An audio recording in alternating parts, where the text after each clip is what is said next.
Finish them. We're live now while we wait for Jared. Hi, everyone. Welcome to bonus content. Hello. Tony's here. Hello. My doorbell just rang. Hold on. Hello. My fan ordered a pizza to my house and he didn't Why? ask me about it. I don't know. Yo, I'm gonna DM Plankton and be like, yo, where's my fucking pizza, you nerd? Yeah, I'm coming.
I appreciate it. Yeah, no, I know. I'm coming back, Tony. Hello.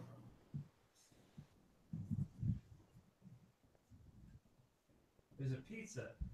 There's a pizza in my house now. I ate something earlier today, though. Don't tell Plank Fan. I'm gonna eat that pizza later tonight, though. I know I'm gonna get like 2 a.m. drunkies or something. So did you like go somewhere over the past week? Yeah, I went to Philly What? When the fuck did this happen? Wednesday. I'm just like used to knowing like when you go places, and then I like looked at your Twitter for something I don't remember, something unimportant. I think I was bored at work, and then you were like drunk in Philadelphia. I was like, what the fuck is happening?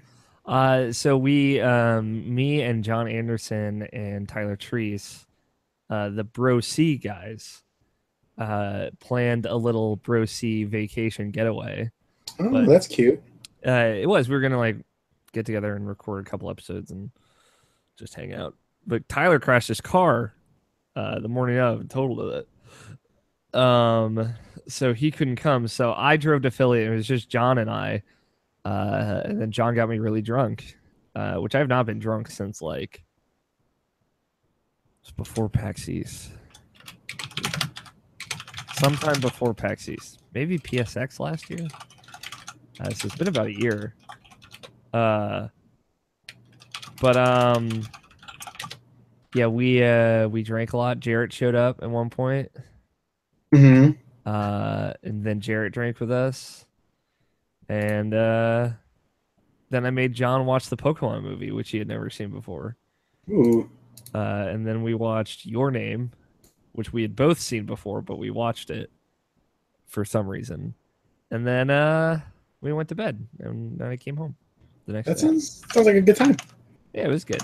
We went to this Philly cheesesteak place called Jim's. Mm-hmm. Was Jim there? I don't know if Jim was there. I didn't ask. Oh well. It felt rude to come into Jim's house and say, "Where's Jim?" That's what I do. I mean, I remember. I can't recall how many times I've just walked into your house and said, "Where's Alex?" It's true. And again, I feel like that's very rude.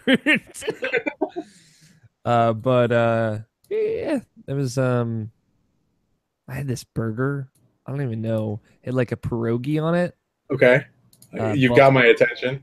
Yeah, buffalo pierogi on this burger and like coleslaw, which I'm not normally a fan of coleslaw, but I was very drunk at the time, so I was like, Oh yeah, I think coleslaw is fucking gross. I'm gonna fuck this whole burger up, and I did. It was very good. It was like a $5 burger, but it was a very nice burger. Um, yeah. Anyway, hi Jarrett. Hi. You want to talk about some video games? Sure. Hi, buddy. What's up, Tony, guy? I'm a little delirious right now. What does that mean? I am like probably getting sick as we speak, and I've worked 40 out of the last 72 hours. So I mean, yeah. like realistically, that's 32 hours for sleep, though. Yeah, but I didn't just sleep. Yeah, I probably should You have. should have. He makes a point. You ready to start recording, Jared? We're gonna roll Hold right on, into he's this. opening as we speak. Get yourself ready, Tony. I'm ready. Have you already started yet? We already bonus started, content. and then I decided that you were going to be on the show with us, and then Alex was like, "Okay," and we stopped. Okay. So I want you to know that you're here because of me. I mean, clearly, you're the decision maker. Oddly enough, somehow that's true. Tony Horvath, maker of things that happen. Yeah. Agent of Chaos. Agent of Chaos. Yeah, that's accurate.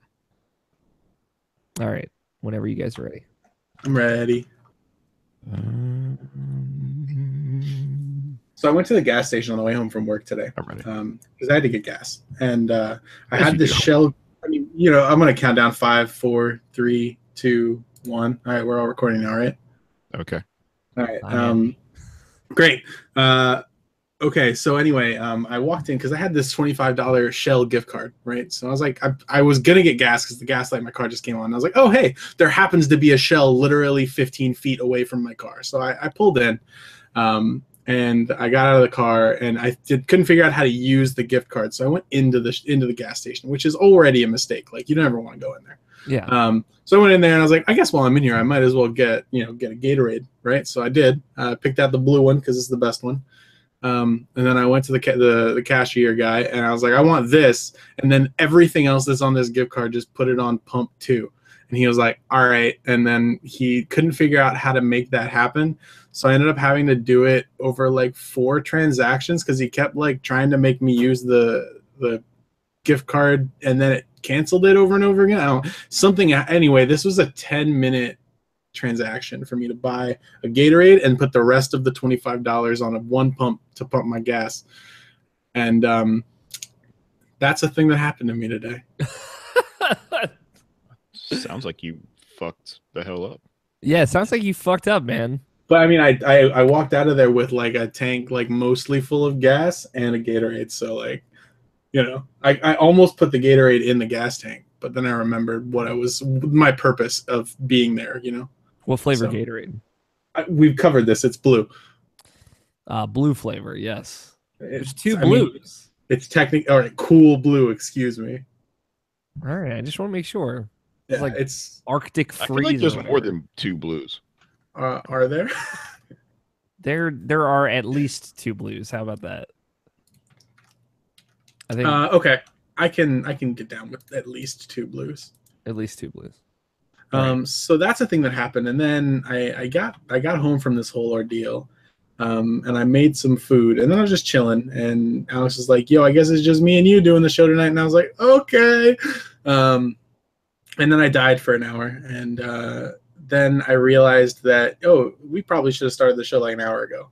So it's my fault that we started at this time, for sure. So I'll take the fall for that one, Mr. O'Neill. I appreciate it. Yeah, and so that happened, and then I'm just basically reiterating all this for Jarrett. And then I looked at my phone because it's 8:30. I'm like, I wonder if Alex did something, or like the podcast is just canceled. Like maybe it's all over for us. Irrational Passions is canceled. It's all over for us. Yeah. And so anyway, I looked at it, and then I almost gave up because I had to scroll for a solid 70 seconds to figure out where the fuck Alex's text messages were because of all these goddamn notifications from the Twitter DM thread. How do you deal with that? He didn't just unlock his phone and then go to his messages. No, because why would I unlock my phone? Because I feel like they'd be in different places, Yeah. So, like, I just want to know what your personal strategy is, Jared, for dealing with these thousands of notifications from Twitter daily.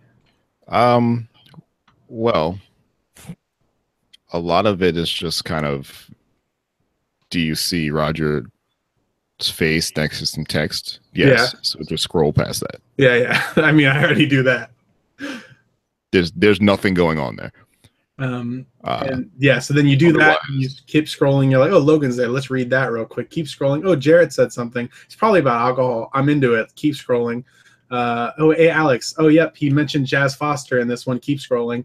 It's pretty. We do have like basically one or two like algorithms per person of the things we talk about, so you really don't need to read it necessarily. You can just assume I'm in this particular position in between these two people, so I'm probably saying something in relationship to as eating and alcohol because of where I am in the list. Yeah, and you're probably right. The syntax of our conversations is pretty predictable, but yeah, it sounded like there was a but there. No, that's nope. Confirmation. Anyway, I just wanted to get real with Jarrett for a second there. You can start your podcast now, Alex. You piece of shit. And Alex is fucking dead. I love it. He's getting fucking pizza. He's fine. Well, on my screen, he's frozen. So this is. I mean, he might actually be frozen too. But like, I think he's dead. He's dead. Also, really seriously, don't click on the link that I put in our Twitter DM thread just then. I don't want that. I just kept scrolling. I'm like, this is probably a dodo, and I don't really want to see it. Yeah, and they're see syntax exotic. Conversation. I have no idea what it is. I just have to assume it's a dildo, considering the conversation was floating around dildos, and someone was going to drop a link at some point. Did I expect it to be Tony? Yes. So yeah, let's get moving. Of course. I'm gonna die before this podcast ends. Cool. Yeah, you didn't die on air. It's gonna be so bittersweet. Finally, death, but like, I get the scar of the 4 people in the chat right now. Yeah, it's pretty fucked up. Oh god, Alex, I'm gonna message him. You're back. There's 2 of you now. Happen where like Google Hangouts is just gave up. Yeah, it was like just your network conversation. Your network connection experienced technical difficulties. We ended the call for you. Like we did this for you. How considerate of them. So I went and I plugged in Ethernet, which I always forget to do. All right, you guys ready to start? Yeah. I don't remember if you were still here when I told you could start your fucking podcast. But I was not. Yeah, he gave you permission. Yeah, so I just heard this thing about syntax with Jarrett, and then I said "but," and then I said it sounded like there was a "but" there, and then no one was saying anything. And then I realized you were still in the conversation for that. We just chose not to respond to you. Sure. Google handle my light work and just kick you out of the conversation. Yeah. There you go. Thanks, Google. Anyway, so we're going to talk about video games now, right? Yeah. It is Friday, December 29th, 2017, and you are listening to Irrational Passions Podcast, the last Irrational Passions podcast of 2017. I'm your host, Alex O'Neill, and joining me this week is Tony Horvath. Hello. And Jarrett Green. Mm-hmm. No Scott, no Nobishin. I just realized all your friends are dead. All of our friends are dead. No, Scott thought it was Thursday and Nobishin is sick. Pushed me to the edge. What I like about this episode is both the last episode that we record in 2017 and the first episode that we published in 2018. Wow. So it'll go out January 1st. So Happy New Year if you're listening to the audio version of this. And Happy Almost New Year if you're watching the video version of this live. I feel like saying Happy New Year is very presumptuous. Yeah, like what if we don't make it? We don't make it 3 more days? Yeah, I mean, considering this particular year, the current year, the new year is not giving me much promise here. Listen, I hope everyone listening to this has a prosperous personal new year, even though like the more big picture stuff is probably going to be still really bad. But I don't know. This was like a really great year for Irrational Passions, for example. As selfish as that sounds. I mean, we made it through. Yeah, we made it through. We did a whole bunch of podcasts. Mm-hmm. We raised. How many podcasts did we do this year? I think we did 49 episodes, 50 maybe. That's pretty good. Yeah, that's good. Um, we we we raised a bunch of money for kids, and we hugged each other a lot. Mm-hmm. I hugged all you guys a lot. I hugged Jarrett like 2 nights ago. This is true. Um, so let's get right into it. Rational Passions podcast. So a few things worth noting. Some scheduling things. Jarrett's here. Jarrett's the host of Input. If you don't know who or what that is, you should go to irrationalpassions.com. Listen to Input. It's a video games news show. You should No also stop hot pretending takes. you don't know what the fuck it is. Yeah, right. Students, you know what the fuck you're here for. You guys just did your end of year episode. God damn it. That's going up. Is that up now? Yeah. Uh, I mean, you can check their website. check the It's website. definitely yes, it's definitely. It's you guys talked about the news of the year. Yes. What was a big one for you, Jarrett? I guess for me, there's a couple big standout stories.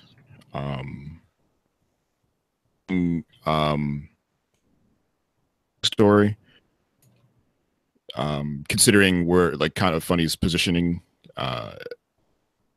and kind of being a big media content production presence that is really like making it big with crowdsourcing or crowdfunding that really wasn't a thing before. Kind of Funny, I think we like to forget.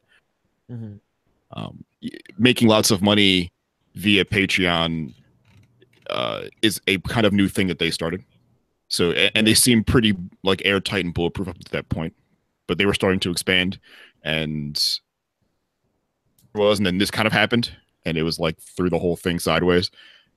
And a lot of how content creation happens has been affected by it since. Like, I think it has bigger waves in the industry than we like to maybe appreciate. And the Input podcast wasn't a thing when it happened, so it was a good opportunity to finally talk about that in 9 months later. So I was pretty I found myself maybe bamboozled and like pulled in lots of directions intellectually and emotionally about the loot box situation at the end of this year. Yeah. Because the Battlefront to microtransaction shift right before launch is a big story, and depending on how you look at it, is a really good or really bad thing. Yeah. Like, it's an example of the consumer sort of dictating to a publisher and developer, they don't like a particular procedure or a particular marketing decision, so our rage will change it.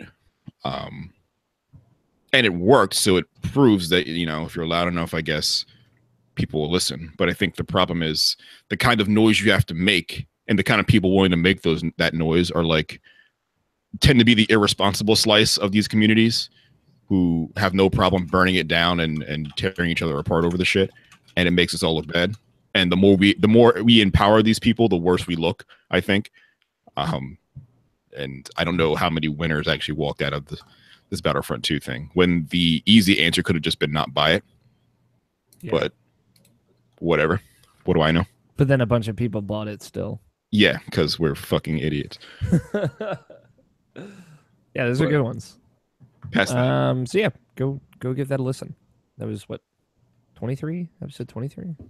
Episode 23. Damn. I was up till like 2 o'clock this morning getting it all edited and posted.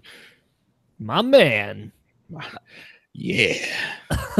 Other stuff worth noting. So rationalpassions.com Game of the Year stuff starts on Monday. So the day before this goes live to audio listeners, December 31st, New Year's Eve. So basically next week, it's going to be 3 weeks of stuff you get to look forward to. Next week is going to be all written stuff. Bunch of guest top 10s written by people we've reached out to. That was mostly solicited by Jarrett Yu and George Cruz and Logan Wilkinson.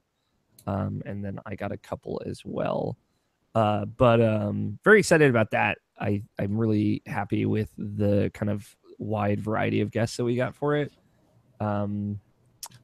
and a lot of different cool voices mixed in there as well. So I'm really excited to read some of those and to get those all published. The week after that will be our 10 video game discussion podcast. So we got 10 different groups of people together to sit down and talk about 10 different video games that came out in the year 2017. And those are still recording and ongoing. That's why we kind of had to push everything a week, like I said last week. But they will be going up 2 a day, Monday through Friday. I think that starts on January 6th, I guess, 7th maybe. And I'm excited about those as well. A couple have been recorded already, and apparently they came out very well. So, and then the week after that is going to be our 5-part Game of the Year special. And then this podcast next week will not be live. It'll be Tony, Scott, Nabishin, and I, assuming everyone's not dead, sitting down, and we're going to go through each of our personal top 10 lists, and that'll go up the following Tuesday. So look forward to that. That's it. That's it. That's the stuff coming soon. So please stay tuned. It's going to be really good. For now, Tony, you have not been on the show in a couple of weeks. Let's talk. Has it been a couple weeks? It's been. Well, we took the week off. Oh yeah, I guess that's true. And then you missed the holiday special because you were with the fam. Yep. So let's talk about video games, man. What you been playing? Okay, so I've been dabbling in Nier Automata. Okay. That game's quite good. That game's all right. Yeah, it's got some excellent music. Yes. It's got some excellent gameplay, and I think that it looks really good for a PS2 game. Totally fair assessment. Like my favorite part of the game still so far has been when I blew up the entire space station by self-destructing myself and got an end screen. Yeah. Yeah, that's totally a thing. You can totally do that. That's still my favorite part of the game. But yeah, I've been doing that. I did a bit of that over the past weekend, and I still enjoy it. It's good. I'm kind of plugging my way through it. I haven't really like committed to I'm playing this game and I'm going to finish it. I'm going to finish the game, but I'm not like in a super big rush to do so. But yeah, I'm enjoying my time with it. Kind of taking it slow. Where are you at in it? What was the last thing that happened? I killed shit, dude. There's robots. Did you get to the part where all the robots are like fucking each other? No, but I'm excited. Okay. Fuck robots. That's not even an understatement. There are fuck robots. There are. It's like fuck robots. Yeah. an Easter egg, I think, but they're definitely fuck robots. All right, I'm gonna go find those. Alex knows very well that I very quickly discovered the walk around in your underwear glitch with 2B. I think all of us are. It's a thing that you did. Yeah, for sure. I mean, I did that too, but like it wasn't the first thing that I did. It was like one of the very first things that I did. Okay. But it was definitely by accident though. I was just like, all right. It was actually a pretty weird experience because I blew myself up on the space station. And then I was like, okay, well, I guess I'll just continue with the rest of the game. And I was like, my health was really low. So everything was black and white. And I was like, well, this is an odd thing. The entire space station is in black and white. I wonder why they decided to do this, because I had not yet discovered that the mechanic of low health makes your screen go black and white. So I went through this whole opening segment and then the entire beginning of the game, like all the way up to the rebel camp and everything with a screen in black and white, wondering why, I wonder why all of these environments are not colorful. And then I found out, because I blew myself up again, that I needed to heal myself. And then in the process of blowing myself up a second time, I found out that her clothes just stay gone. Yeah. So that game's pretty good. That game's all right. Yeah. Maybe I don't really see how you got so, I don't know, enchanted by blowing yourself up so many times. It's fun, dude. It's like a specific thing to latch onto. Well, I don't know. It's like a game, right? You press and hold the buttons, and there's this little countdown, so you try and get as close as you can to blowing up without blowing up. Sometimes you fail.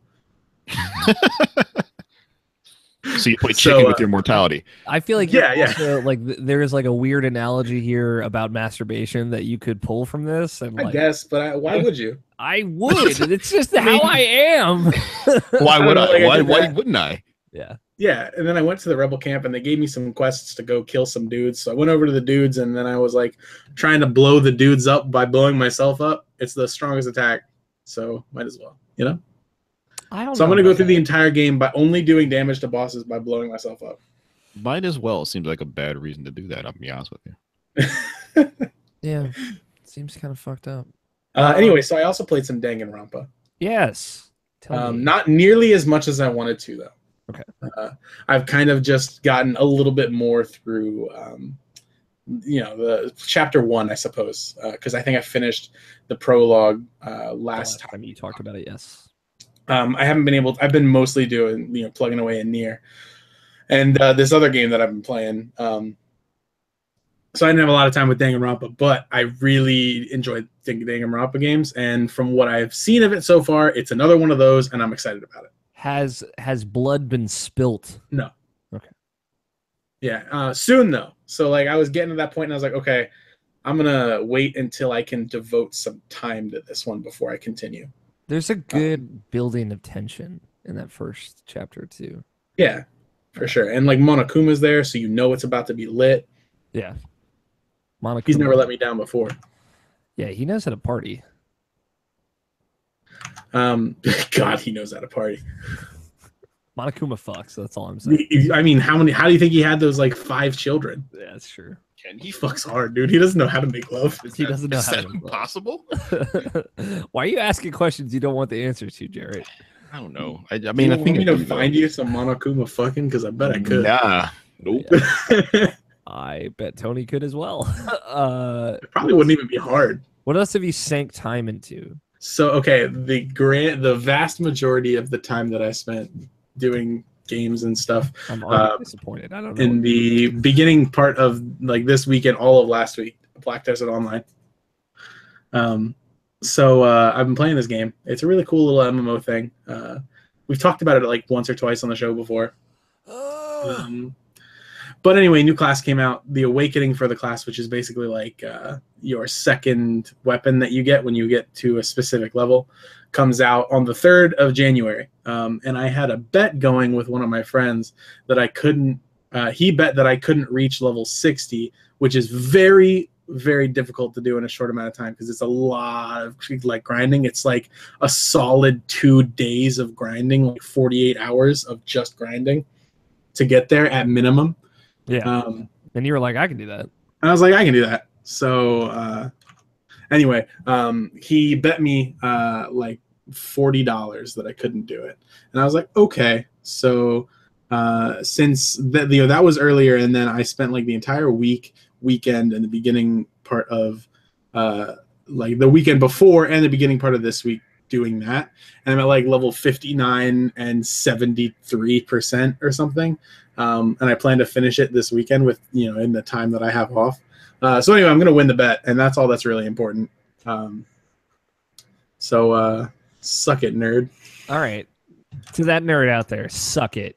Yeah. Anything else you've been playing? Osu, but, nothing new. We played the Monster Hunter World beta together. Yes, we did do that. I played it. I did all of the quests in the beta solo, I think the day before, and then you hit me up and were like, "Yo, I'm gonna do this." It was less like Alex was like, "Hey Tony, do you want to do this with me?" It was more like Alex sent out a tweet, "Tony and I are doing this," and I was like, "Oh, all right." Well, you said that you wanted to do it with me already, so I just I'm not complaining. I just wanted to put it out there. Yeah. That I'm the best. I was not gonna play Monster Hunter without you. That was the deal. Well, so we played that. We killed some stuff. We killed like multiple things. We killed all the things actually. Yeah. Well, technically, another monster came in and killed the last thing that we were supposed to. Nonsense. But we killed all the things. Yeah. It was all us. This was 2 weeks ago, but I forgot to talk about it on last week's podcast. I apologize for that, but yeah, so Tony and I sat down, Cameron Abbott's of Naughty Gamers and Justin Graffius of the internet. We sat down and played. Jerry, you played the open beta. I don't know if you played the closed beta. I played both, yeah. Okay, and you played it like with Ali Mushka. Yeah. And Grimecraft and Cameron. Okay. So this was literally the first time I'd ever played Monster Hunter. Really? Was this beta? I've never played. I thought they reeled you in on one of the 3DS. I played Final Fantasy Explorers. Okay. Which is not Monster Hunter. It's close, but it's not Monster Hunter. It's like Monster Hunter Soft. Well, it's Monster Hunter with a completely different progression, like progression in your character and not in like the monster part. Yeah. So I'll say, as you know, this being the first time I played Monster Hunter, I liked it. It's cool. I don't think it's for me. That was kind of where I ultimately. This game has changed a lot about the series and a lot about the game play and sort of just the time you spend in this world looking for these creatures and the way you fight them and all that kind of shit. But it had definitely not added anything that Alex O'Neill is interested in 2017 or 18. So yeah, it was more of like just the act of playing it was not doing a whole lot for me. And I understand that it's a big part of it. I also know, like, you know, obviously there's like crafting and cooking and preparing and like tracking down hunts and then like grinding out materials from doing hunts over and over again. I like there's way more to that game than just the act of playing it, but like I think if that loop is not fun for you or as enjoyable for you as it should be, then it's probably not gonna draw you in at any point. So that was just where I was at with it. Yeah, I mean it's totally fine. I'm glad I played it though. And Cameron and Justin definitely seemed to have a great time.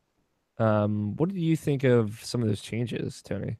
I think a lot of my like takeaways from it are that I really liked the changes that they made to my preferred weapon, which I played in all of 4U. I used the Insect Glaive. I think this is the first game that it was available in, and that's kind of been my weapon since. And there's some really cool stuff that they did with the Insect Glaive in this game, where before you would spend a lot of your time making sure that you had like the triple buff, which you gain by sending your Kinsect into the 3 separate parts of the monster, head, chest / body, torso, and tail to get to get your buffs. Then each one does a different thing and they last much longer when you have all 3. You can still do that in this one, and it's still important to do so, but they put a lot more focus on like aerials and mounting in this one. It's really cool. Like before, you pretty much only had like the vault, which is kind of like what starts all the aerials. You can vault up, and you would try and in 4U vault up, land on the Hydra's back, and mount from there. In World, you get these aerial like dashes basically, where you can vault, dash, hit the monster, and if you hit it, then you get a second dash, and you can kind of continue on that way. And it really lets you can stay in the air for a very long period of time if you're able to consistently hit, which is really cool. It provides a very unique style of gameplay that you just can't do with anything else. So it was really neat, messing around with that and exploring that whole situation. That was cool. I really liked some of the changes to the other weapons as well. Like I had a lot of fun with the bow, which is really just ranged weapons in general. They've made it so that all armor works with all weapons, which in the past you either made gunner armor or you made melee weapon armor, and you couldn't use the opposite weapon with like you couldn't use a sword with gunner armor. So you had to kind of choose, since there's so much grinding that goes into making each piece of armor. You had to choose which set you wanted, which you wanted to be melee or ranged, and then you kind of just stuck to it because it took so much effort to make the other ones. So anyway, being able to switch and try out the other ones, and potentially play a ranged weapon and a melee weapon in Worlds without nearly as much effort as you would have had to put in before. It really makes like that whole style of play a lot more accessible, which I think is really cool. I think there are a lot of changes like that in World to make it more accessible that are really neat. Yeah, and like that's not even counting all of the actual story stuff. I don't think there's much of that in the beta. So that could definitely hook some people in as well. What did you think the changes, Jared? I like most of what you saw, right? Like I'm a big fan of the changes to range weapons too, like as Tony mentioned.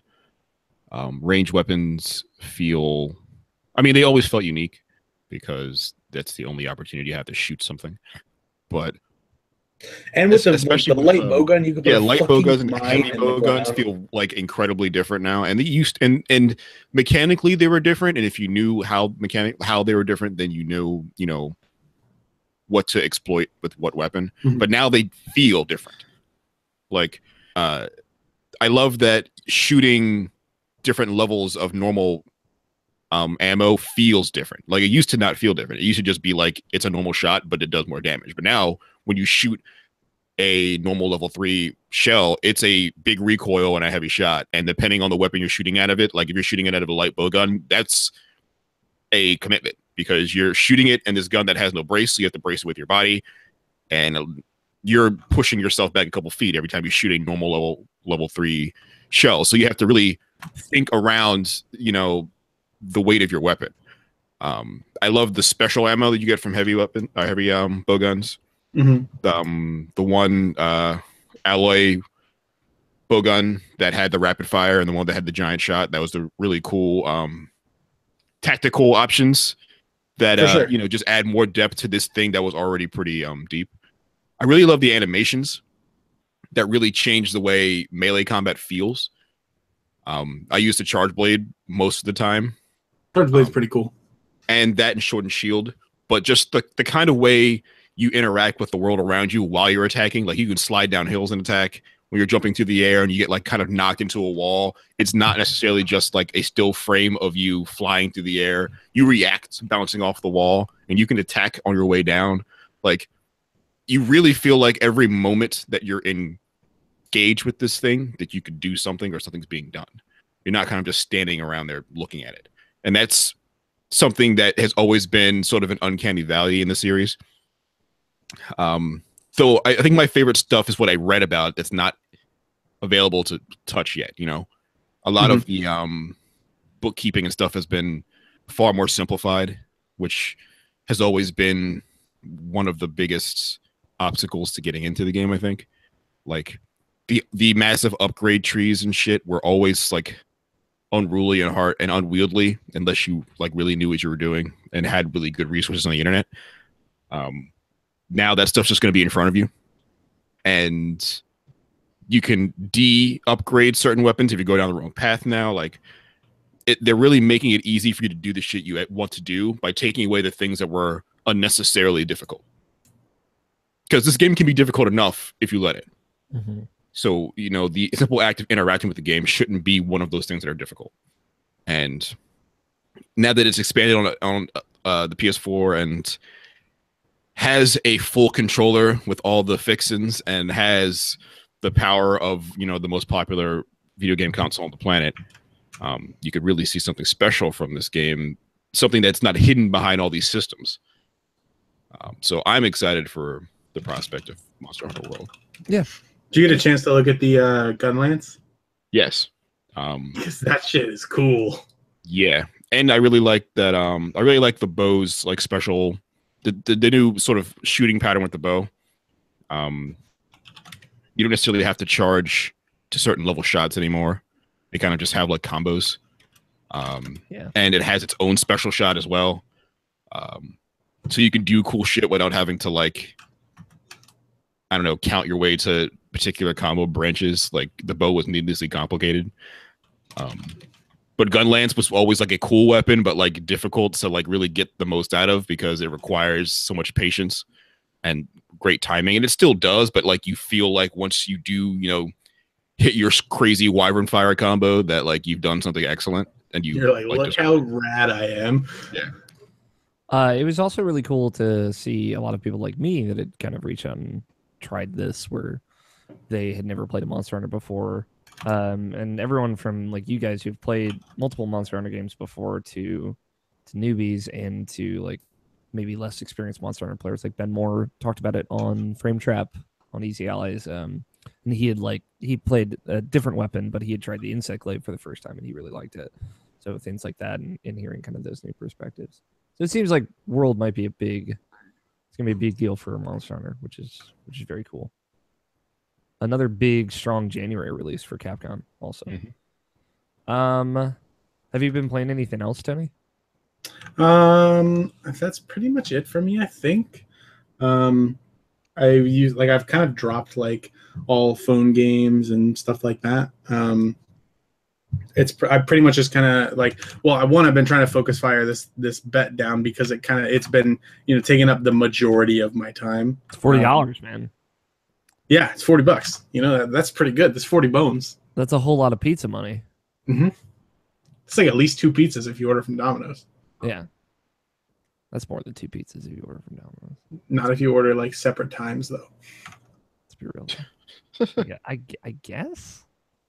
What about you, Jared? What you been playing? That's a good question. What have I been playing? I've been playing a lot of Final Fantasy 12. The Zodiac Age? Yeah. Damn. Bought that for Christmas for myself. A little Christmas present to me. Spent a lot of time with that. Are you a Final Fantasy 12 believer? For Final Fantasy. So I've always been a believer. Okay, I thought it was 9 for some reason. No, I love 9. I think 9 is like wildly underrated, and I would fight people on the street for 9.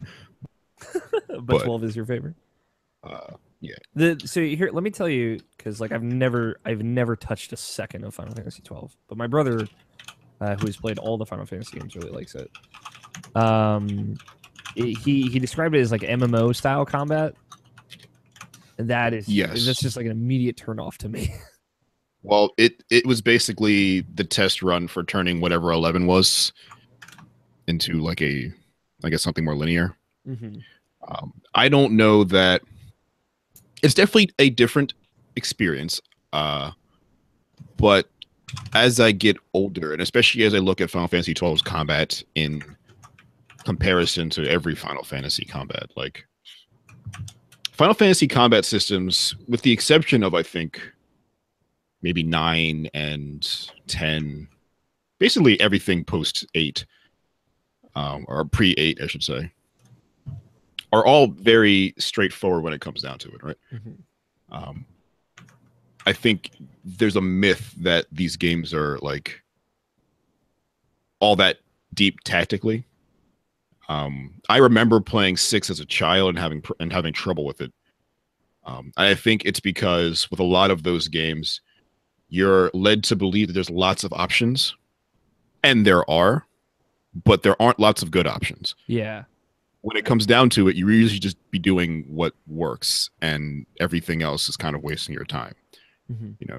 Shadow should really just be throwing shuriken that you bought by the bundle, because that's the most damage he can do. And there's really at no point where he really does much more damage than that until you can start buying like ninja scrolls and shit. Everyone just should be using their strongest attack, and that's really what it is.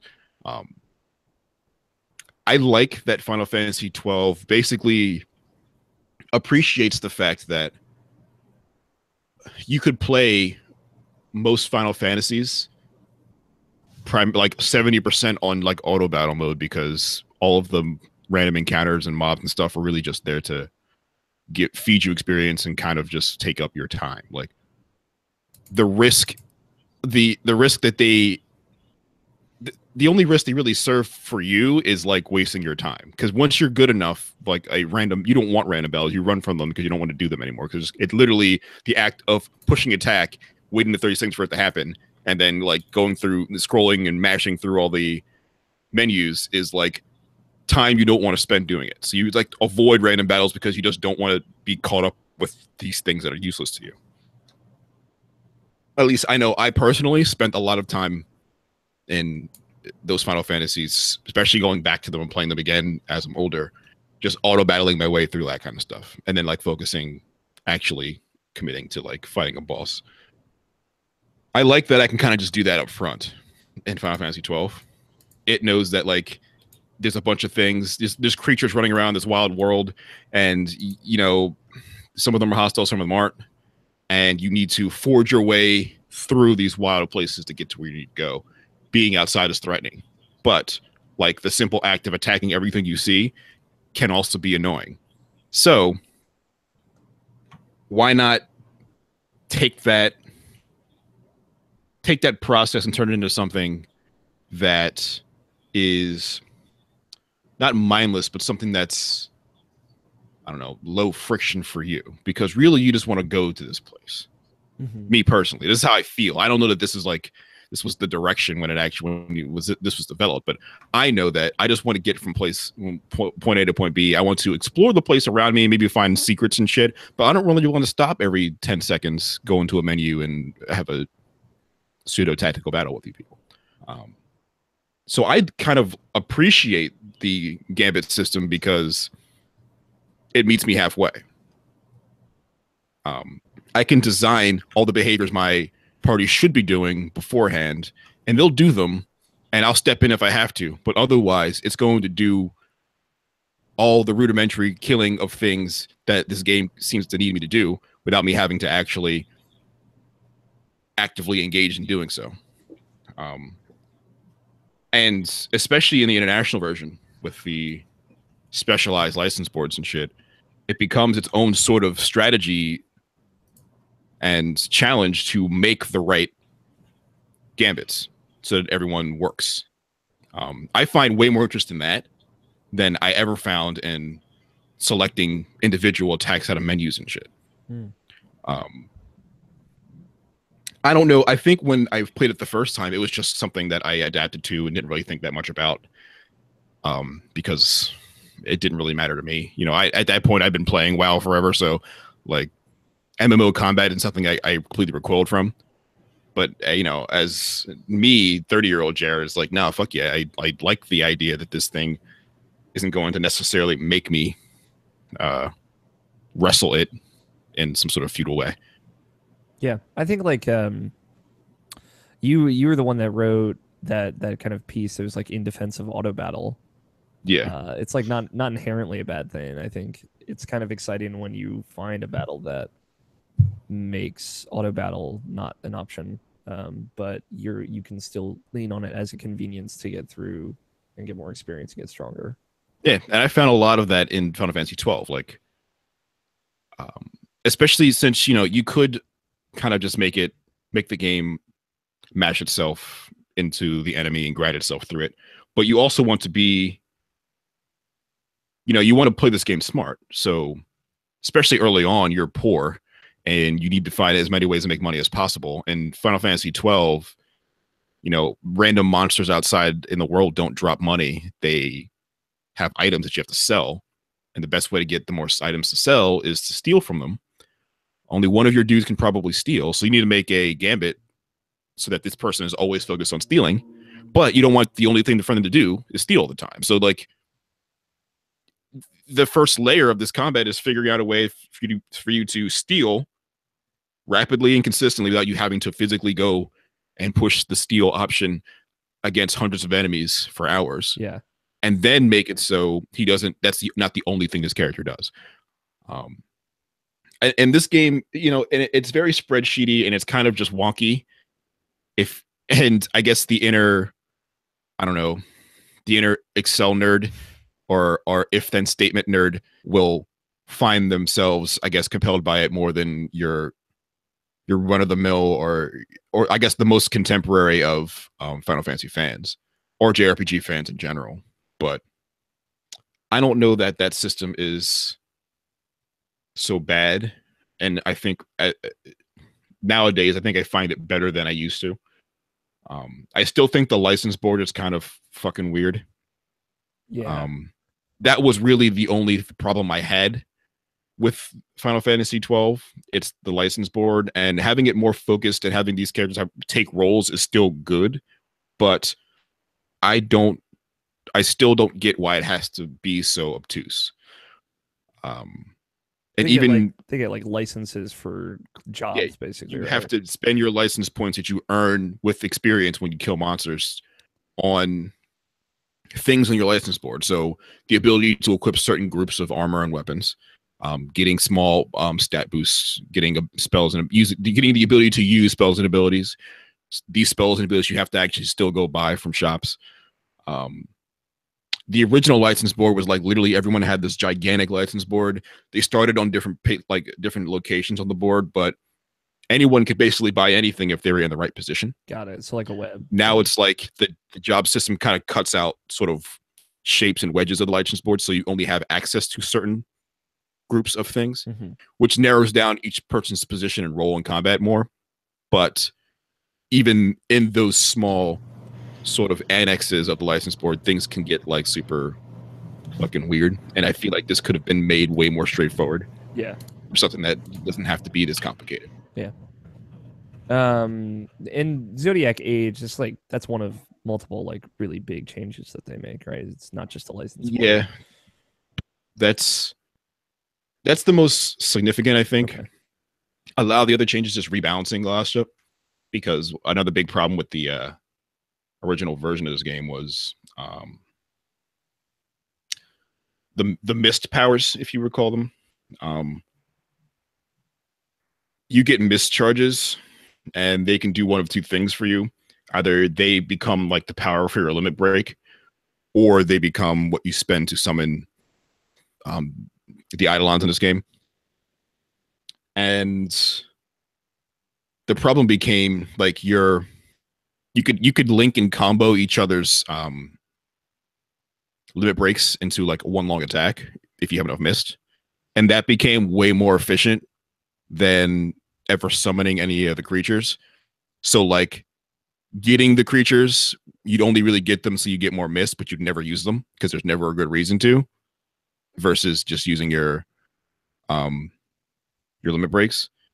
So there's been some rebalancing of the creatures themselves.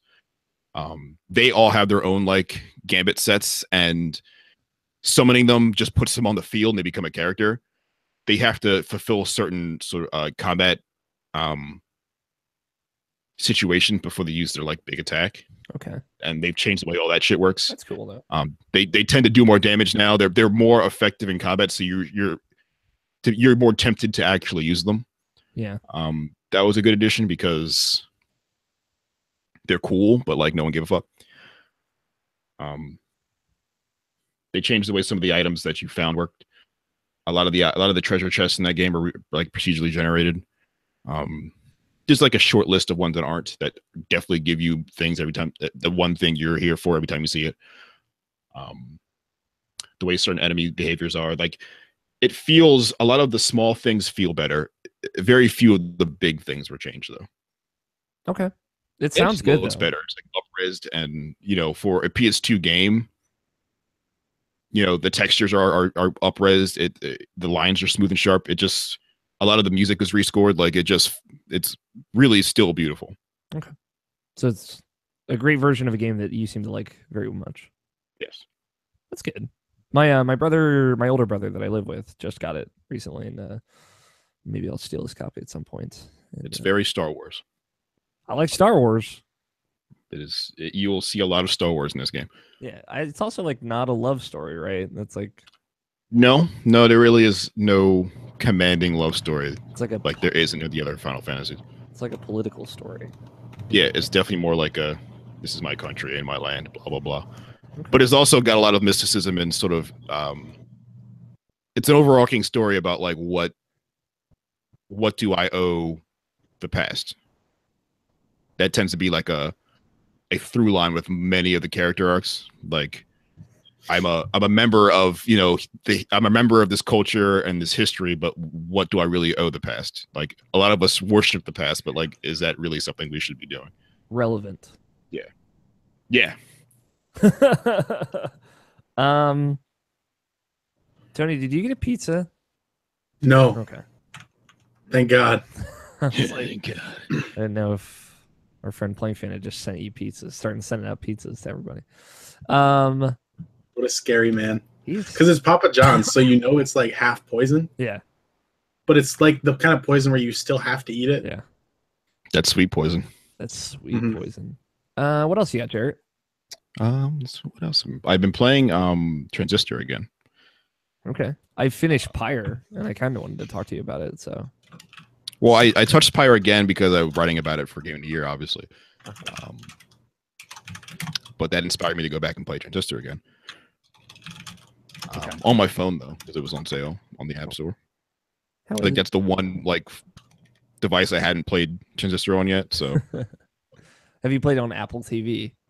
no, So there you go. I don't know what the fuck. I didn't know that was a thing. It is a thing. Apparently, it's fine too. Do you like use the Apple remote? You can. I don't know how it plays at all, but I didn't. Yeah, I had no is idea. it on a browser? Is it a browser as well? I don't know. I know Bastion runs. Is it a Flash game on Newgrounds? Well, Bastion runs in browser in Google Chrome. Really? Yeah, I didn't know that. it's like kind of choppy, but it works surprisingly well. Supergiant will just put their shit wherever they can. Yeah. Really, it's Hey man, they're like, making, especially Bastion. Bastion's been on fucking anything with a screen. they're doing all right though. They're making money. So No, I'm proud of them. You do you, boo. and only you. only you. How is Transistor still? Still never played it. I'm a big fan of Transistor. It has like the sci-fi motif is like that particular, I guess, interpretation of sci-fi is something I'm really into. It's like a cyber, like neo noir. Yeah, cyberpunk-ish. I really like the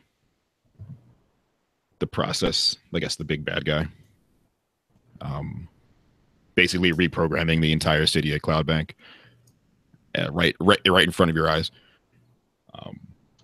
The sort of inference of the digitalization of people, and the commentary therein, whether it means to be so, like, I guess, on the nose or not. Mm-hmm. Playing it again is really let me, I guess, get another pass at some of the content, because with a lot of Supergiant games, especially, sometimes they're saying one thing and they're actually saying 3 or 4 things, and sometimes replaying allows you to see what's in the corners instead of what's in the center. I like this. I like these themes. Yeah, and I think especially in Transistor and Pyre, there's a lot to like take a bite out of and really sort of reinterpret. I think Bastion has its message too, but I think Bastion's like discussion about perspective is pretty on the nose. Yeah, it's much simpler. Yeah, it's not really a subtle theme. Like, it's the theme. Yeah. Whereas I think there's a lot more layers to the conversations happening in Pyre and Transistor. Yeah, I really like Bastion's message. I think it presents itself exceptionally well, but you can see how that is like very much the groundwork for where they're going. Yeah, and that's illustrated to me having just finished Pyre mostly, because obviously I never played Transistor, but I do know a lot of the conversations around it, or some of them at least. But yeah, like the stuff. So here's my thing with Pyre, Jarrett, just because you're the only other person I know that's played it. Like I really liked it at the end of it, but I didn't love it. And then as time has gone on, it's grown on me a lot more because I've been thinking about it a lot. As is, the best with most games. I think if you're kind of like left thinking about them a lot, they leave a much bigger mark on you. I think I agree. I don't know that I liked Pyre as much as I do now 6 months ago. Yeah. It's only been a couple of weeks for me, but just like thinking about the intricacies of how that game branches itself is like really cool. It's the first game in a while that I've really wanted to go back and just play it completely differently. Yeah. And kind of like, it's the only game where I've wanted to lose to see what happens. I agree, and I think I lost maybe 3 times, and I didn't lose on purpose. Yeah, but I lost 3 times, never lost on purpose. I definitely would like to know. Like, what if you lost all of the more important matches? Like, what happens? Yeah, exactly. I don't think I lost any of the liberation stuff. Mm-hmm. But like midway through the game, you meet a team that's like very much a challenge. Mm-hmm. And I've lost to them, the 2 or 3 times you play them.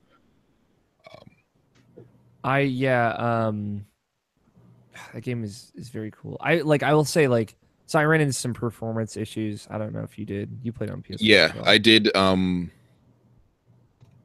Specifically on like one particular map. Every time I was on that map, I had a problem. Was it the one with the roots, the tree roots? I think so. Yeah, that one happened. And like the lag was real.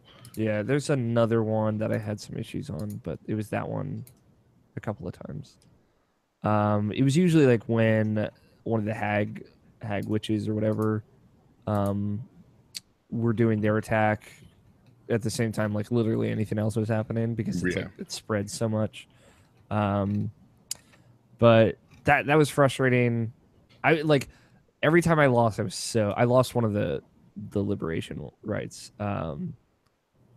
which in retrospect it was like cooler, but it was just like I was so angry. I was like so I kept going, but it evoked this frustration in me that made me want to stop playing. But like also that's kind of intentional, right? So again that's a thing that is like hindsight is 2020 with me. Where in the moment I was very frustrated, but like after the fact, it's like, man, like that game did exactly what it wanted to do to me. Yeah. But yeah, I really like it. I think that's probably squeezed its way into my top 10. So I'm glad that I played it. Yeah, yeah, like I said, the more time you give to Pyre in your brain, I think the more it finds a place in it to stay there permanently. I find that Pyre, I think maybe it came to me at a time where I needed it. I've definitely been shopping around pitches to write about Pyre and how I see a lot of my own sort of struggles in it, and I feel like I don't get that from video games much. And I think everyone in 2017 needs a good story about people looking and living in a prison of poison and death and finding the hope to get out of it. Yeah. I think. Yeah. And the hope that. But this game is just like such a smart game in ways that are subtle at first, but mean so much the more you get along and the more space you give it. Like, I love how, I guess, didactic the soundtrack is. Like, everything, like all of the songs being played and sung are being played about you and what you're doing. Yeah. And the story is being told about you, and it moves itself around you. Especially like the credit song, like as kind of like an end piece to that. I don't know if you remember it per se, but like the actual words being about the things that you did, the decisions that you made in that game. Right. Tarek and Celeste singing, like bards singing your story. Mm-hmm. It's such an incredible attention to detail, though, and in a way that I think not a lot of many games that want you to be immersed in it don't ever push back this way, or I guess reward in this way, I would say. And it's not even really a reward. You don't get anything valuable in game from it, but you get like a recognition that is like resounding, I think. Yeah, I agree. That game's very, very cool. I didn't mean to derail you off Transistor. If you had anything you wanted to say about it, though.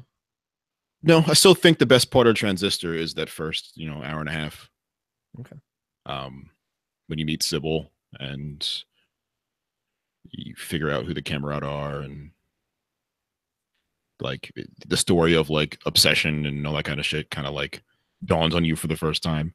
Mm-hmm. Everything else seems pretty procedural, or like feels like branches coming from that particular tree. I don't think the intrigue probably gets more intense, but I don't think all of the elements, all the pillars of that game come together in such unity, such a strong unity in any other place than that Sybil fight and right after it. Yeah, I should play that game. It's good. Yeah. Anything else you've been playing? I don't think so. Okay. I mean, like, I play Warframe, but I always play Warframe. Yeah. You are the only person that you Do I need to play Warframe? Listen, when Ben Kuchera wrote his fucking piece on Polygon saying Warframe's just as good as Destiny 2, I was like, thank fucking God. Somebody else knows. Is Warframe good? Well, let's talk about good for a second. Here we go. So Warframe, so I should play this. I think if you are a person that likes doing sweet ninja third-person shooter shit with your friends, Mm-hmm. that in a grindy sort of loot-based game loop, then Warframe might be a game you want to play. I will say that it is free to play, so the grind loop is definitely turned up to 11. I mean, I play Black Desert Online. I was about to say, like, none of this is like matters. Yeah, I realize who I'm talking to here. Online, like pouring, unnecessary amounts of hours into something for really no good reason is something Tony's here for. Yeah. Yeah. If you like Destiny and also like grinding, I would give Warframe a shot. Okay. I think Destiny's fine. I just don't want to pay $60 for Destiny. Yeah. And then whatever subsequent extent. I don't want to pay for Destiny's DLC right now. Yeah, I don't really want its DLC. I like Destiny a whole lot. I mean, I like Destiny, but I don't think its DLC is currently worth it. I didn't really get into Destiny until I could buy the DLC on one disc. So there you go. At some point, that's what I did. Destiny. I played Destiny 2 already. I played the story, and I did some grinding. I got to like level 250 or something, and I'm like, dang, dude, that was good. It's about 250. It's about 250. About 250. I say give Warframe a shot. It's free. The worst you can do is hate it and delete it. I did try Warframe. What am I supposed to play it on? Now, if you played it years ago, try it again. It's a different game than it was a couple years ago. Yeah. I'm supposed to play it on PC, right? Now, yes, but I'm not playing on PC. I'm playing on PS4. Well, you can play it on anything though. Yeah, I mean they don't cross play. Yeah, it's kind of like for me, everything. it's kind of like if I can play it on PC, what's the point of playing it on PS4? I mean, you can absolutely play it on PC, and you'll probably not that bows are better primary weapons than your rifles or whatever, but you'll have that mouse and keyboard aim that gives you, that sort of precision that makes that weapon good. I would probably still play with a controller, though. That's what I did with Destiny. I played it on PC, but with a controller. Yeah. Well, anything is possible. All things are possible. Yeah. I played some video games. Nah. All right, so let's go to break. That's All right, go ahead, Alex. Tell me about your video games. Talked about Monster Hunter. The only thing, so I talked about Okami HD last week. The only thing I've wanted to mention this because this is very important to me, but probably not anyone else.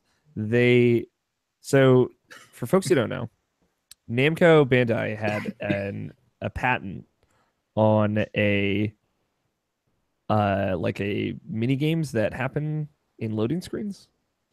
That's why all the Dragon Ball Z fighting games had them, but no other video games had them for a long time. They didn't used to own that patent, and that patent recently expired. So it's a weird patent to have. It's a very weird specific patent. I've been following it partly because when I played Okami on PS3, there were loading screen mini games in the original.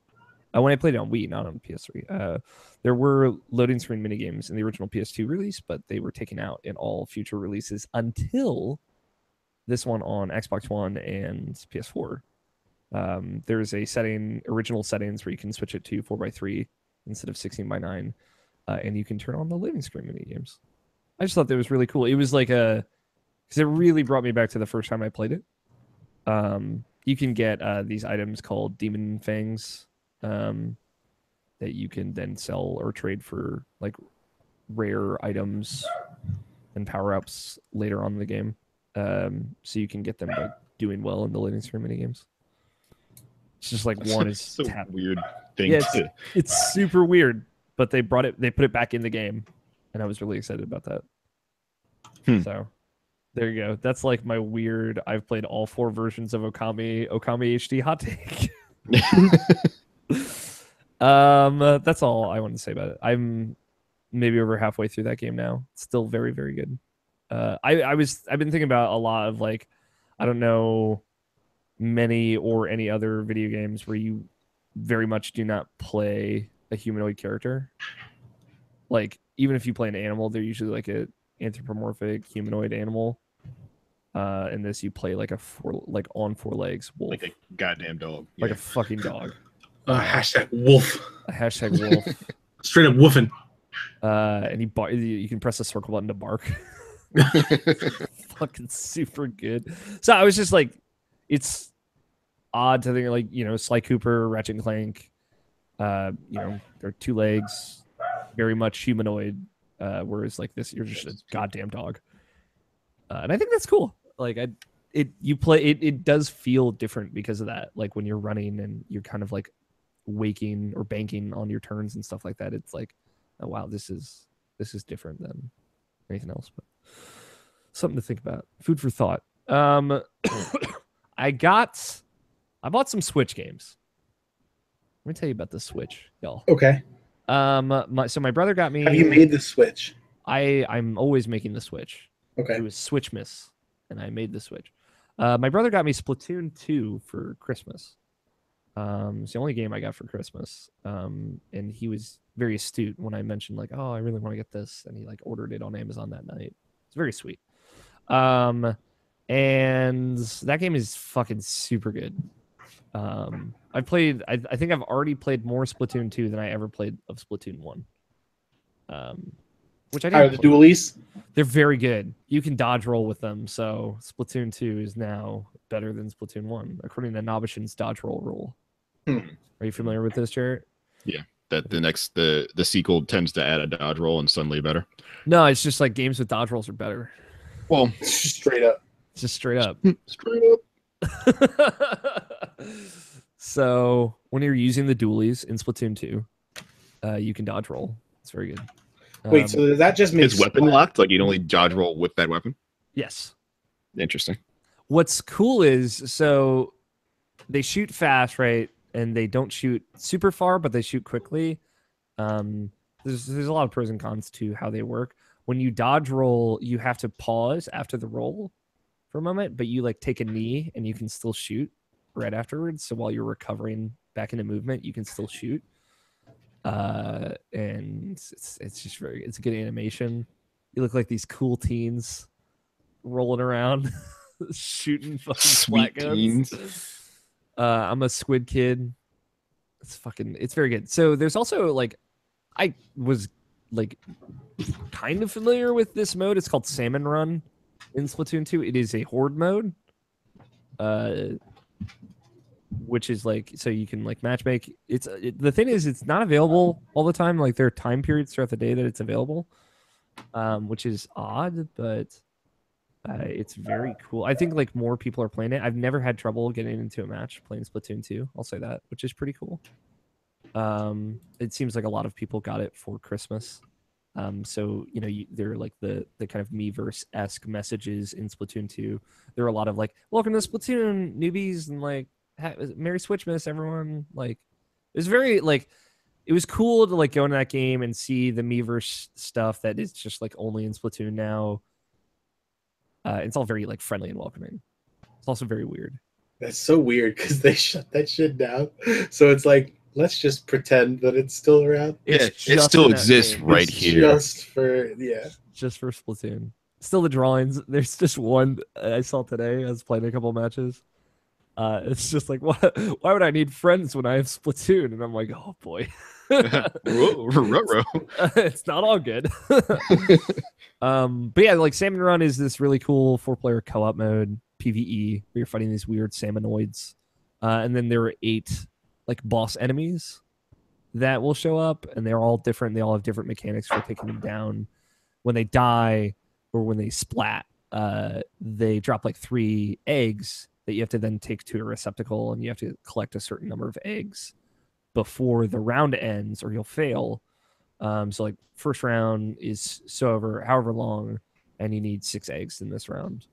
But like, other salmon will come and take away the eggs if you leave them there for too long. You can only carry one at a time. So it's good, like cooperative. If somebody goes down, you have to shoot like this little life tube. Put them out of their misery. You fill them back up and they pop back up. Little Oh. inner tube, I guess. And a different vision for Splatoon based on that decision. You have a darker vision for Splatoon, but the salmons look really dumb too. Salmonoids, I think they're called. I mean, Salmon is a dumb fucking name, so they better look dumb. And there's like water levels that will change, like raise and lower throughout the waves. So like the level will change randomly throughout each wave or after each wave. It's very good. I wasn't really aware of the mode before getting Splatoon. So I played a round of that, and there's training before you do it as well. I played a bunch of multiplayer matches. I'm like ranked 5 or level 5 or whatever. And I played even a little bit of the story mode, which seems cool. I just played the first level. And it has like the girl who is on the TV, like one of the announcer girls, Callie, from Splatoon 1. And she like makes a bunch of references back to Splatoon 1, which is cool. But yeah, I like it. It seems way more diverse in modes than I thought it would be, and just so far it's very good. The game has very good style. Very good. I've heard that the Splatfests thus far have been pretty lame. Yeah, I'm not in a Splatfest, but like apparently mayonnaise won over ketchup when they did that. So I mean, that sounds about right. Sounds shitty. Sounds like it looks gross. It looks really good. But why can't we just mix them together and have fry sauce? Right? Why can't we all just be fry sauce? Yeah, or ketchup-naise, as my mom calls it. No, I don't really like that one. Fry sauce. Not really into ketchup-naise. She laughed really hard when she said ketchup-naise the first time. This is really good. Linda. Yeah. Shout out to Linda. One time. I got SteamWorld Dig for the Switch. I only just started playing that, but it seems very, very good. Definitely more Metroid-like. There's a map now versus before. There was kind of a map before, but that was different. It's a straight up Metroid map. You have kind of like this companion that comes with you, a wisp that is kind of like your Navi equivalent, but he's like shitty and he's sarcastic and he wants everyone to die. So it's kind of all right. But I've only just barely started that. So far it has been more SteamWorld Dig, but it's cool. Like there's experience now, so when you kill enemies, you level up. Obviously, you are just going down into mines with a pickaxe and just breaking bricks and getting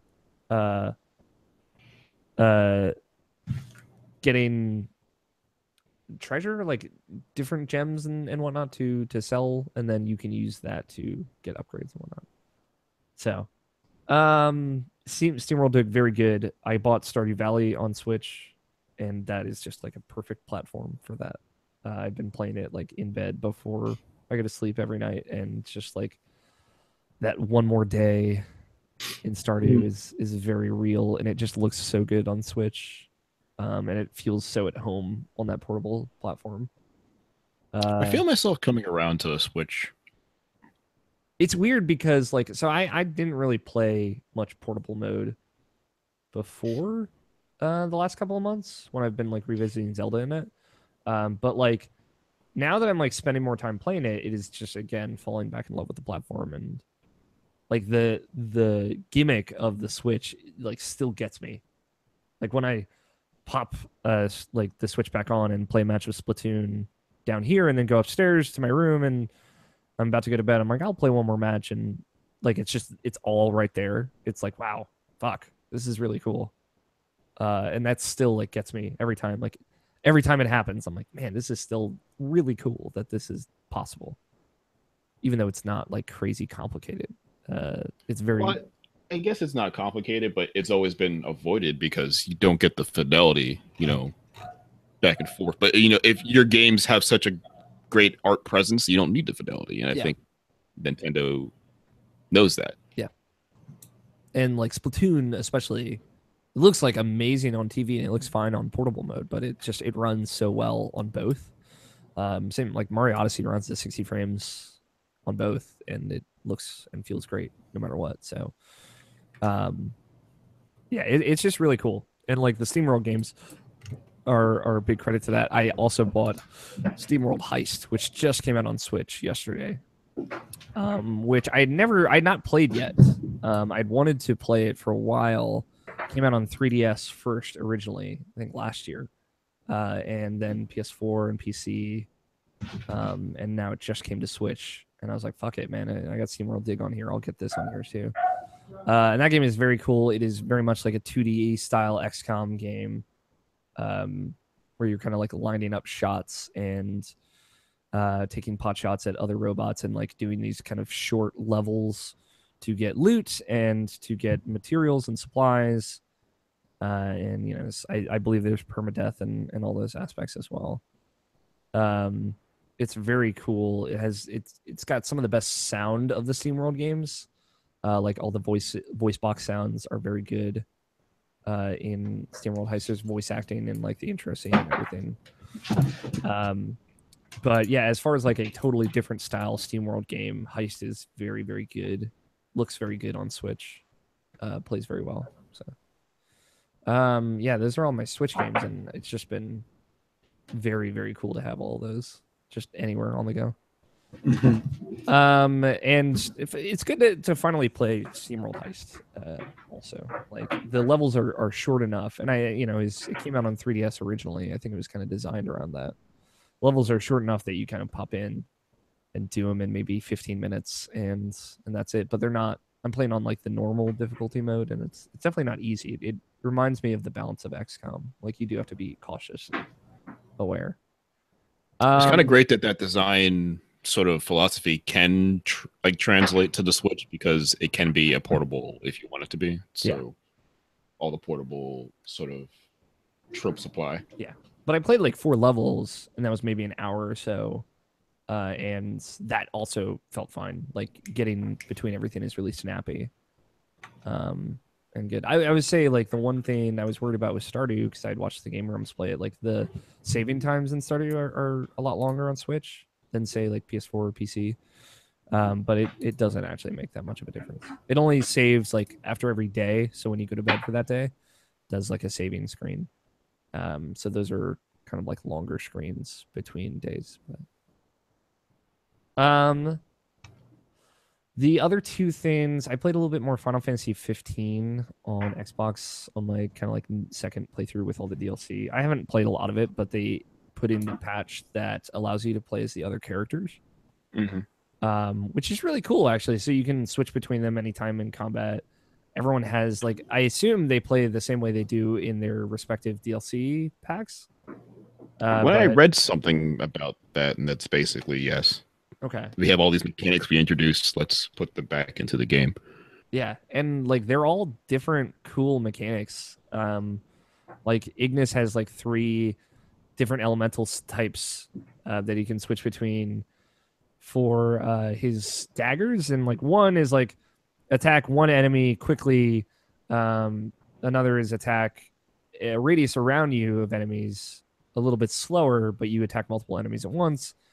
And the third is like attack enemies from a distance quickly. And he builds up like this crit meter as time goes on, and then like he can pop like a super to like do a lot of damage to one, multiple, or a distance enemy. So like playing him is really cool. Gladio has a different kind of build meter to build, and Prompto has like 4 guns. They can switch between like a rocket launcher, an assault rifle, pistol, and grenades. So like seeing, and he can kind of like do his abilities that he gets throughout the story, the main story, well. So seeing all those characters kind of just jumping between them and switching between them is very cool. I don't know if it translates super well to like the enemies in that version of the game, because it seems like those secondary characters do not do as much damage.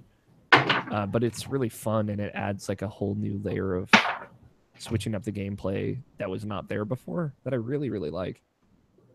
And then I got The Witcher 3 on Xbox One because it was on sale and I wanted Did to you see get that sweet patch? I wanted to see what it looked like on Xbox One X, and boy, that game looks real good.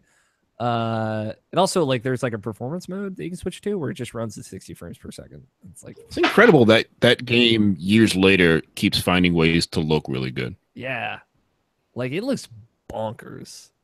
And it's kind of depressing because I sit here and because I really liked Assassin's Creed Origins. I think like there is definitely more Witcher 3 in that game than any other open world game, but like you go through like 45 minutes of dialogue in The Witcher 3 and you're like, man, fuck all other video games. Like shit, like no, they had this figured out so long ago and it's still this very, very good.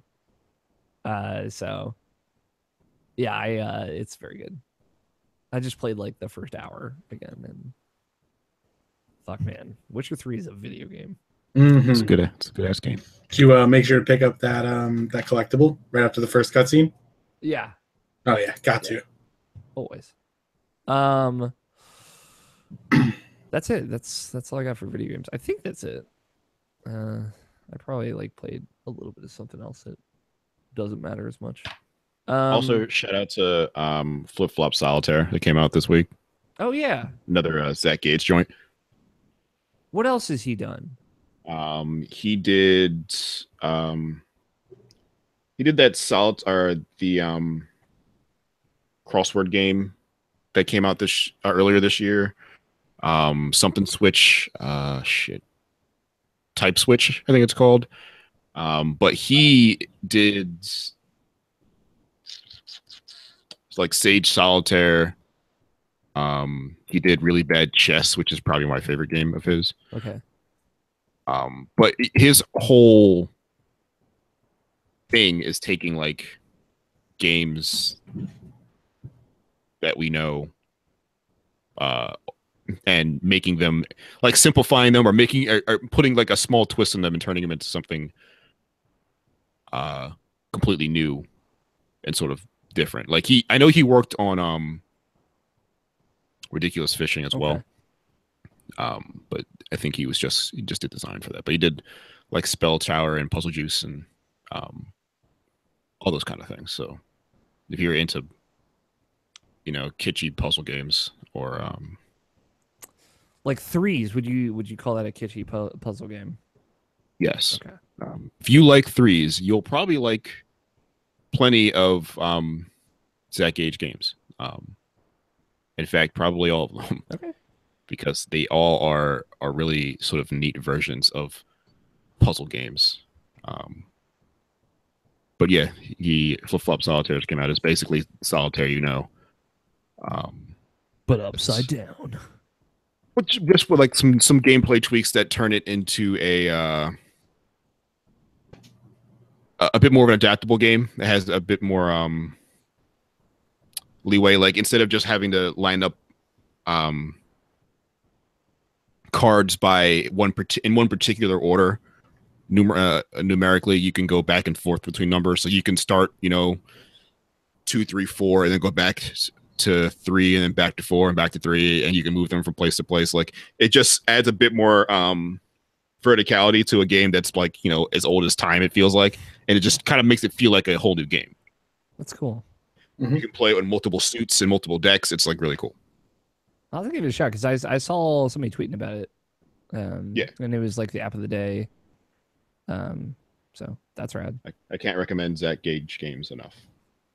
Cool. Real quick, let's take a little peek into the mail sack. So we got a couple of things. All right. So we got a question and then we got a couple of comments from last week. What do you guys want first? I wasn't here last week, so I don't give a fuck. Same. The comments from last week were specifically about our conversation about Doki Doki Literature Club. I missed that conversation. I'm ready to have them conversations though, because that game's fucked up. Yo, you guys want to just talk about that game real quick? Because we haven't talked about it since I laid that fucking. Since we moved to a separate chat, you guys. So like we basically shit on it last week, and like I don't. Like, I don't think we. Oh, I mean, I wasn't there, Yes. then that's probably why it happened. So you weren't here to make the executive decision. No, I mean, like, there are genuine problems that I have with that game, that we kind of got into last week, and Scott very much vehemently dislikes that game way more than I do. Yeah, Scott does it because it's the Scott thing to do. Yeah, but like also he's angry that we had to play it in the first place. But Nabishin, did not like that game. My concerns with it are more about the subject matter and its kind of approach to it. Sure. So I don't believe this has any these videos that at Pixel Brave Christian Puente sent to us have any spoilers in them. But he brings up some good points. Just keep in mind that much like last week, we may touch on some of the subject matter of Doki Doki Literature Club in our response. So people listening and watching have been warned. General life. Oh God. I'm gonna play these for you because it's just him talking to the camera, so that way y'all can hear it. Can you hear this also? Yeah. Okay, good. Hey guys, me Christian, just listening to the latest episode of Rational Actions, and just wanted to give some 2 cents on Doki Doki Literature Club. First off, of course, anyone watching this, spoilers on the game, and number one, I'm not trying to change y'all's mind about what y'all thought of the game. Y'all are better versed in visual novels and games in general. Like I view you guys as authorities, on a lot of games that I'm not familiar with. So this is just my 2 cents, not trying to rebuke anything y'all have said about the game. I'm sorry that y'all didn't like it. Y'all have actually very good reasons for not liking it. Y'all are more familiar with better examples of visual novels or games that are similar in their storytelling. Like y'all were talking about like how good Danganronpa is, and the Virtue's Last Reward, Undertale, how these are like better examples of games that do better not only through story matter but also through game mechanics what Doki Doki did. That said, I've never played any of those games. Those games, just from afar, like they look kind of intimidating. They kind of look like they would be so cerebral that the plot would go over my head, that the mechanics I wouldn't get. Doki Doki is my first time playing and beating a visual novel, and so what I gotta say, what I'm trying to go with is that the silver lining in Doki Doki, even though Scott said like I'm upset that everyone got roped into this, like the silver lining is that it's like a good like baby's first visual novel. I think it only took me a few hours. I got through it and I ended up enjoying it, even though like you guys are making very good arguments that maybe there's a lot wrong with it in its execution of the subject matter or in like the gameplay. I'm gonna stop here because I'm about to run out of time. This is in 2 parts. Don't worry, it keeps going. Thoughts, yeah. So just continue my thoughts. Yeah, I'm at least trying to look at it as like a silver lining that playing this game was like the first step in towards a genre of games that I didn't know I would even like. I I've been listening to you guys and other people in the industry, like Andrew Goldfarb, talk about other visual novels like Danganronpa and Colin Moriarty, and how he's a big fan of like Monokuma and Danganronpa and all these games. But like, I mean, it almost goes in one ear, comes out the other, because like I just don't get it, I don't understand. And so having this experience where I like, oh, I get it, I get what it's like to like be kind of invested in the story and make decisions and meet characters and and it's similar to RPGs, and like you're meeting these characters with backstories, but like you're interacting a bit more through decisions, not actions. And so it's kind of like just a good, for me anyways, it was a good first impression that makes me want to actually give those other games a shot. I actually was having a conversation with Frank Pisani at Irrelevant Jokes, and like he was that I got way more out of the conversation with him as he told me more about Danganronpa. Now that I had more context for what it's like playing a visual novel, I got more in that like 5-minute conversation with Frank than I ever did from listening to podcasts where people would talk about Danganronpa or Undertale, because now I have like kind of an understanding of what it's like to play a visual novel, even if it's not a perfect one. And kind of on the topic of tropes that Nabish was bringing up, him talking about the tropes, I agree that the characters are just kind of shallow tropes, but again, that works for me in that, like, since this is my first time playing, I have some familiar ground to lead me into this new genre.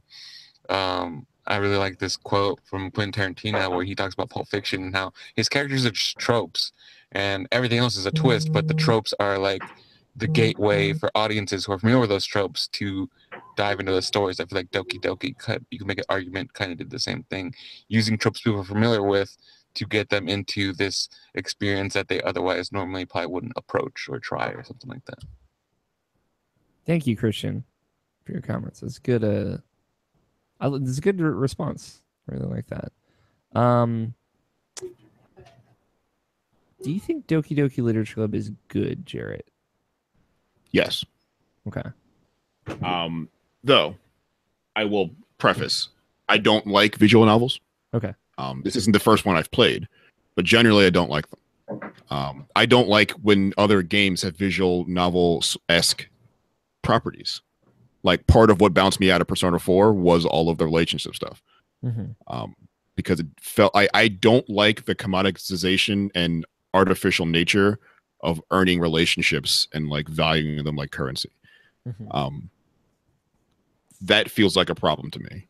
Yeah. And I think if you look at Doki Doki Literature Club on a surface level, yes, it's taking those things and making the most basic argument or basic case for them. But I think the Doki Doki Literature Club isn't a game with 2-bit tropey characters just to have, that just aren't written well because, it's impossible to do. It's they are flat tropes on purpose. This is more of a satire of visual novels than it really trying to be a fully fledged legit visual novel itself. At least when I finished that game, that's how I felt about this. Like, this is clearly a subversion of everything you're supposed to know about visual novels. Yeah. That's how I felt as well. I also agree.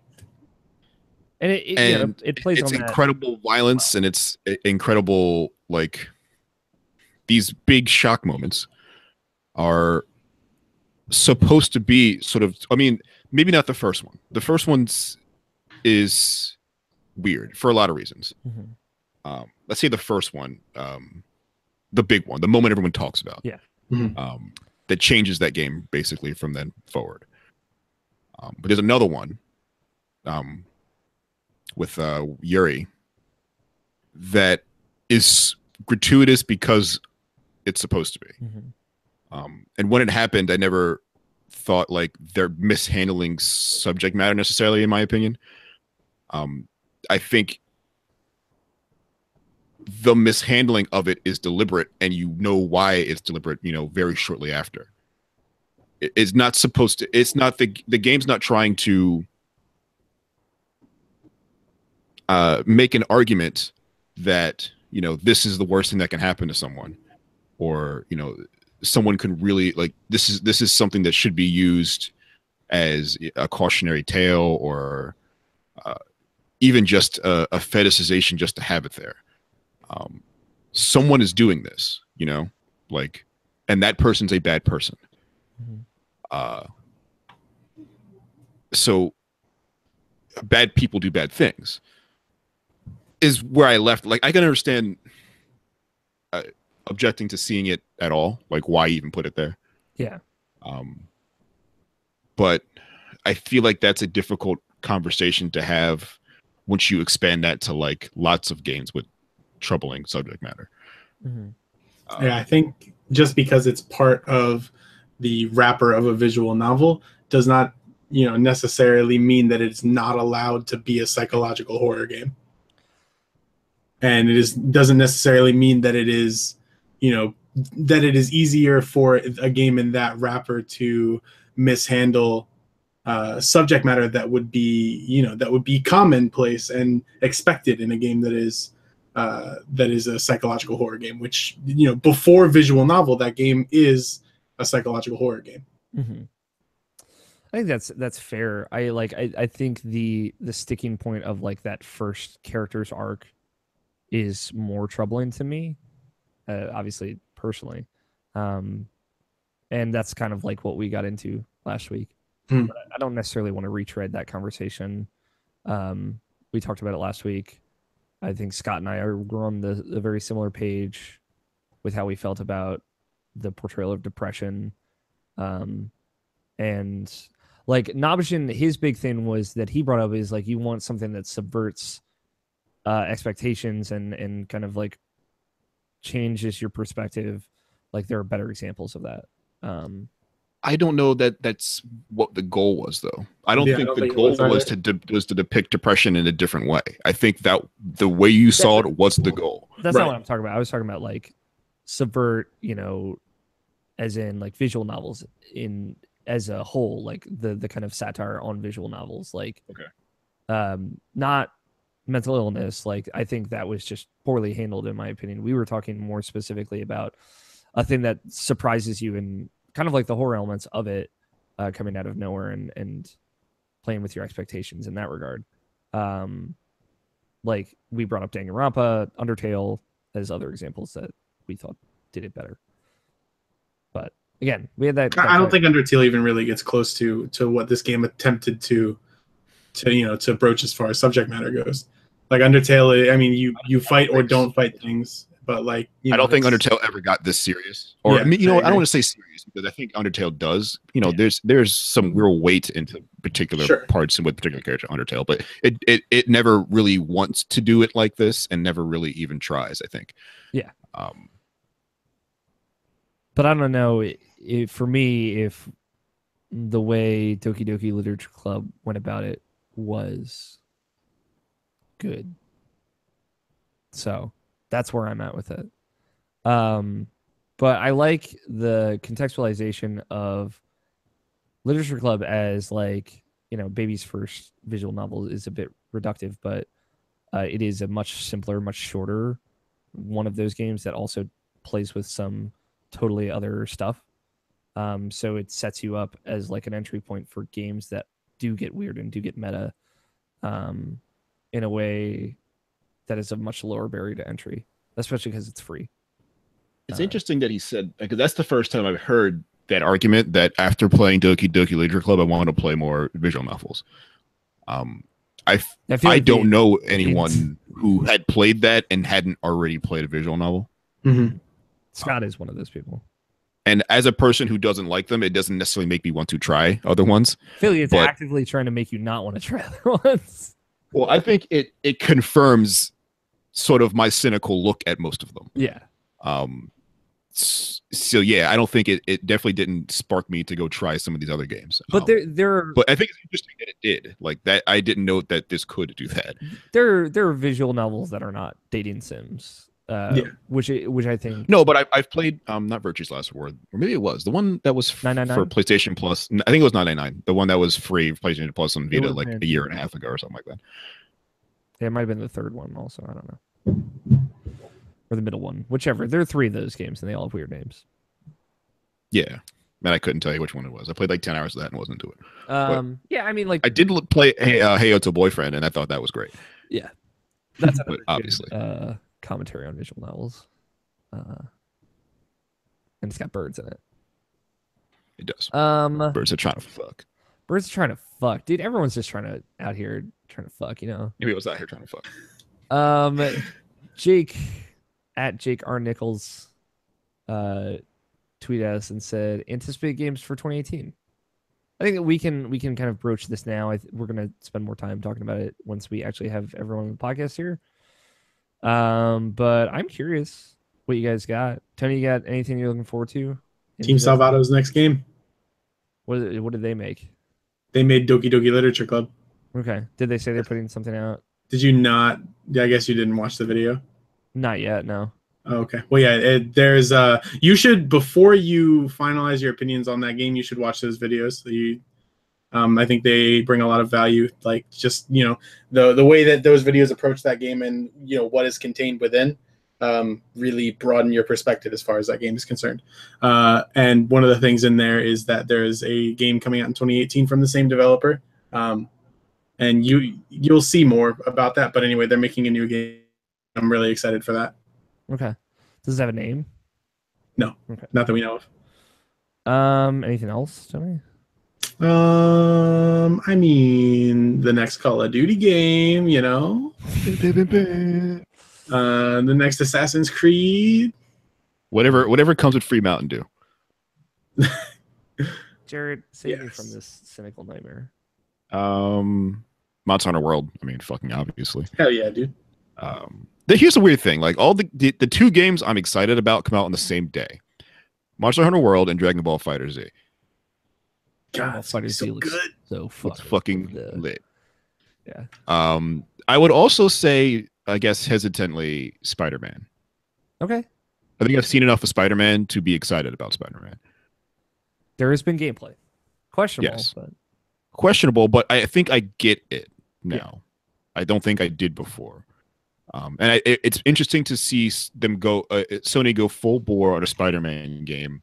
This is the first time I feel like, you know, we've looked at a Spider-Man game promisingly since like Spider-Man 2. yeah, this is the first time like And there's been so many like superhero games in between, and you know, then maybe not even just superhero, but like open world superhero-esque games, like your Infamouses and your Prototypes and Yeah. Crackdown and Assassin's Creed. Like that's all happened since 2004. So it's interesting to see what Spider-Man even had. What is Spider-Man since, you know, 14 years later.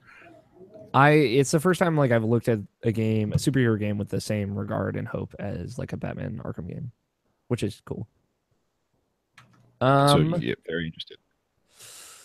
For me, fucking let me tell you about a video game called Ni no Kuni 2, y'all. Is that next year? That is next year. It's now March 26th, I believe. It got pushed from February or January. Yeah, so that was originally going to come out in November. Now it's been delayed twice, but I'm hopeful. The game has a world map, Jarrett. I don't know if you remember Japanese role-playing games with world maps, but they were It's been a while. Lit. They were. You want to walk into this city that's like the size of your body? Yeah. Push this button, bruh. And it looks really good. And it's the new combat system, new characters. I'm ready for a game like that again. I'm also just like outside of the Japanese sphere of games that I'm always looking forward to. Like this is the first time I've ever wanted to play a God of War game. I fear for this game. I really want it to be good. Like, I totally see the trajectory of this game being a total bummer, or at the very least, like, not as revolutionary as I would want it to be. Like, just kind of like retreading grounds that other better games have already done. But like, there have been enough little things that have made me actually want to play this game. And I also like that in the grand scheme of things, we've barely seen any of that game. It's a very good point. We've known about this game for what, a year and a half now, I feel like, and we really haven't seen much of it. We've seen like we really don't know much about it. Actual scenes from that game, like two like sequences, one very short and the other like a 10-minute demo. And then like very, very brief snippets of other scenes. But like there's no real understanding of the thrust or the story or any kinds of twists and turns that'll go on. Or how gameplay will change. So, the gameplay is what worries me. That's fair. And I feel like it can tell a half decent story if it just tried. Because by God of War 3, you're like, no one's even trying anymore, it feels like. But, you know, we weren't there at that point for this epic story. You were there for, like, this sort of Greek epic where we kind of knew all the players were tropes and we're just here to watch superheroes rip each other into pieces. Mm-hmm. And it was all about the set pieces and the giant boss battles and blah, blah, blah, blah, blah. That combat had become this very interesting, unique, I guess, alternative contemporary of your, you know, DBZ kind of, or not DBZ, your DMC kind of shit. Mm-hmm. But this is a whole new world. Like, I don't really know. And from what I've seen, it seems to be serviceable, but doesn't seem as kinetic or as constantly engaging as the God of War sort of that we know up until this point. That doesn't mean it can't be good, because like we said, we really don't know much about it. But just watching Kratos move isn't isn't as immediately recognizable and interesting as it was when it was, a fixed bird's eye camera and, lots of air dashes and air grabs and, the crazy kind of button mashy stuff that the Japanese do better, but we've gotten okay at. Yeah, I don't think in this game there will be like a triangle hovering over someone's head for you to then go and do like a murder kill or whatever. Right. Like, Dude, murder but I kill don't want sounds to pretty good. play a melee game, like a game with like Last of Us melee, yeah, because like that's not that's not a great. 20-hour thing activity I want to do. Yeah, but like I also like the setting of this is like Kratos like killed anyone that would ever have his back, like gods or no gods. So like now he's in a Northland with a new set of gods, and they don't really want him there. Yeah, they know what happened, and like, this guy's fucking crazy. Yeah, like if this is the god killer over here, like we don't necessarily want him around, and it seems like he might have the potential to lose a fight against these gods. So that's exciting. I want this game to end with Kratos dying. Like, I mean, didn't 3 end with Kratos dying? Kind of, but then there's the post-credit scene where he disappears, and then this happens. But like they are setting this up for like a redemption of his character, which they literally never did before. Because there was no point leading up to God of War 3 where you're like, this is the one where he redeems himself. Yeah, I feel like he's gonna say he's sorry.